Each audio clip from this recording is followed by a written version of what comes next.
Fuqarolar diqqatiga.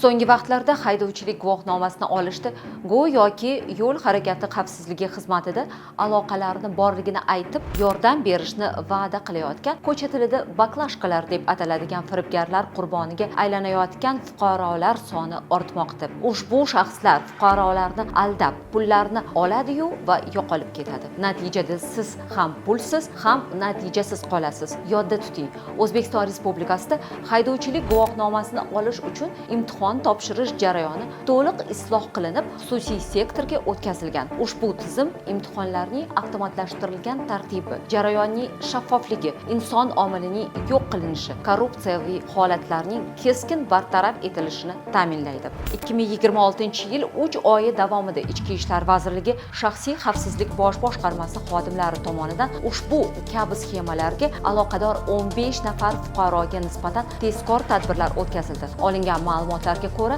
jabrlanganlarning 70% dan ortig'i ushbu xizmatning noqonuniy ekanini bilgan holda pul topshirgan. Holatlarning 90% dan ortig'ida fuqarolarga pullari qaytarilmaydi. Bir nafar jabrlanuvchiga o'rtacha moddiy zarar 5 milliondan 10 million so'mgacha pul miqdorini tashkil etadi. Muhimi shundaki, vositachilarga pul berishingiz bu firibgarlik qurboniga aylanish demakdir. Bunday sxemalarda ishtirok etish jinoiy javobgarlikka olib kelishi mumkin. Pul bergandan keyin murojaat qilish ham mablag'ni qaytarishni kafolatlamaydi. Siz tizimni aylanib o'tayotganingiz yo'q. Siz firibgarlarni moliyalashtiryapsiz. Har bir berilgan pul korrupsiyaviy sxemalarni kuchaytiradi.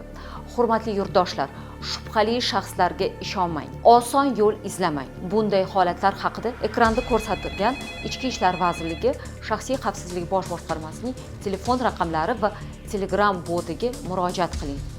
O'z pulingizni, obro'yingizni va erkinligingizni asrang. Qonun hamma uchun barobar.